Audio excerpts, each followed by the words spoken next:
আজকে রায়ান 12 বছর বয়স, আরও অনেকটা পথ তো এগোতে হবে। আপনি কোথায় দেখতে চান আপনার সন্তানকে ভবিষ্যতে? আমি ভবিষ্যতে দেখতে চাই আমার বাচ্চা নিজের কাজ নিজে করবে, নিজের উপরে ডিপেন্ড হবে, অন্যের উপরে ডিপেন্ড হবে না। আর মানে তাকে সে যাতে নিজের কাজেই মানে নিজে মাথা খাটিয়ে নিজের কাজটা নিয়ে নিজে করতে পারে। আমি যখন দুনিয়াতে থাকবো না তখন জানি সে নিজেরটাই নিজে করতে পারে। আমি ওকে এমন জায়গায় দেখে যেতে চাই। আপনার রায়ানের মতো এরকম অনেক রায়ান তো অনেক পরিবারে আছে, তাই না? সেই পরিবারগুলোর উদ্দেশ্যে আপনি কি মেসেজ দিতে চান? মেসেজ দিতে চাই এটাই যে ওদেরকে ঘরের কোণে লুকিয়ে না রাখার জন্য। তারা হয়তো অনেক কিছু চাইতে পারবে না, তারা কোথাও যেতে পারবে না, একা একা তাদেরকে আমরা ছেড়ে দিতে পারবো না। কিন্তু আল্লাহ আমাদেরকে যতদিন সুস্থ রেখেছে ততদিন আমাদের ওদের মানে চাওয়ার আগে তাদের একটা জিনিস, আমরা তো মা, আমরা তো সবই বুঝি, আমরা যতটুকু পারবো তাদেরকে তাদের ইচ্ছাটা পূরণ করতে। আর ডিপ্রেশনে না থেকে আমরা দেখা যাচ্ছে কোনো এক কাজ নিয়ে দেখা যাচ্ছে মনটা যেটাতে আমাদের ভালো হয় সেরকম কোনো কিছু করলেও মনে হয় আমার যে মারা একটু ভালো থাকবে। আর ওদের মাদের জন্য একটু কিছু কাউন্সিল আমাদের দরকার। আমরা কিছু কাউন্সিল চাই যেখানে আমাদের মেন্টালিটি অন্তত ভালো থাকে, আমরা যেন মনে মানে ওদের উপরে অধৈর্য হতে না পারি। আমাদের ধৈর্যটা খুবই দরকার। এসব বাচ্চাদের মা বাবাদের ধৈর্যের কোনো বিকল্পই নাই।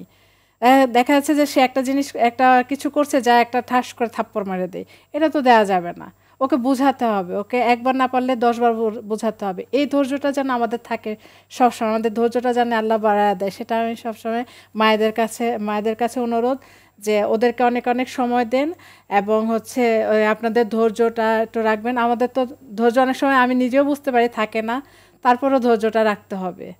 স্কুলে দেখা যাচ্ছে যে আমাদের বাচ্চা স্পেশাল বাচ্চা যাদের আছে তাদের বেশিরভাগই ফ্যামিলি বলে যে এই বাচ্চাকে পেছনে টাকা খরচ করে লাভটা কি, কিন্তু এইটাও করা যাবে না। তাই সে বলতে পারছে না। এখন যদি আমার সুস্থ বাচ্চা হতো তাকে স্কুল করা, কোচিং করানো, গান শেখানো, তারপর কোরআন তেলাওয়াত শেখানো, বিভিন্নখানে কিন্তু টাকা ব্যয় হচ্ছে। তাহলে সেটা যদি আমি আমার বাচ্চাকে এই বাচ্চাটাকে এর পেছনে তার বেশি খরচ করা উচিত, কারণ এটা হচ্ছে আল্লাহর বিশেষ নেয়ামত। আমি বলবো নেয়ামত, কারণ এদের পেছনে আপনি এই যে থেরাপি যেগুলো আছে সেগুলো আমাদের দিতেই হবে। এগুলো তাহলে তো ওদের উপায় নাই। বেশিরভাগ সময় আসলে শুনতে হয় যে এগুলো এত বেশি ব্যয়বহুল যে ইচ্ছা থাকলেও অনেক বাবা মার পক্ষে সম্ভব হয় না সন্তানের চাহিদা অনুযায়ী থেরাপি দেওয়া বা অন্যান্য সাপোর্ট দেওয়া। যে আমাদের যারা স্পেশাল বাচ্চারা আছে স্পেশাল বাচ্চাদের বিশেষ সুযোগ সুবিধা, যেমন আমরা ওদের একটা জায়গায় নিয়ে যাওয়াটা, তারপরে হচ্ছে গিয়ে যে স্কুলটা যদি একদম কমিয়ে ফেলা যায়, ব্যয়টা কমিয়ে ফেলা যায় বা ফ্রি থাকে, তাহলে কিন্তু কোনো বাচ্চা বঞ্চিত থাকবে না। কারণ আমি যেসব বাচ্চাদের সাথে বাচ্চা মায়েদের সাথে কথা বলেছি তারা সবাই বলে যে এদের অনেক ব্যয়, বাবা এরকম চিকিৎসার জন্য টাকা দিতে চায় না, সে অন্য খাতে টাকা দিতে চায়, কিন্তু এর পেছনে বা ফ্যামিলি কেউ টাকা দিতে চায় না, বলে যে এদের পেছনে টাকা খরচ করে লাভটা কি। একটা খেলনা দিতে চায় না যে খেলনা নষ্ট করে ফেলবে, কিন্তু ওরা কিন্তু বেশি জিনিস নষ্ট করে না, ওরা কিন্তু খুব লক্ষ্মী বাচ্চা। একটা জায়গায় তারা অন্য দেখা যাচ্ছে যে একটা নর্মাল যে বাচ্চাটা আছে সে বাচ্চা যেরকম পরিমাণ জিনিস নষ্ট করে এরা কিন্তু সেরকম জিনিস নষ্ট করে না, তাদেরটা চোখে পড়ে না। দেখা যাচ্ছে যে এরকম বাচ্চারাই সব দোষ। সেটাই হয় আমাদের সমাজে, এটাই খুব বেশি প্রচলিত, তাই না?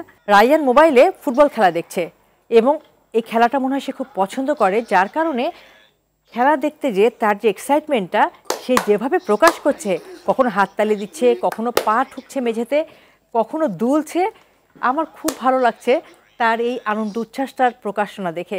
এবং ওদের জন্য এটাই খুব স্বাভাবিক, ওরা এভাবে তাদের আনন্দ উচ্ছ্বাস প্রকাশ করে থাকে। আমরা যদি রিলেট করতে পারি, আমরা যদি একটু বোঝার চেষ্টা করতে পারি, তবে কিন্তু এটা অনেক সহজ বোঝা। দর্শক, আমরা তাদের এই আচরণগুলোকে নেতিবাচক দৃষ্টিতে না দেখি, এগুলো তাদের স্বাভাবিক আচরণ, তাদের জন্য খুবই স্বাভাবিক এটা।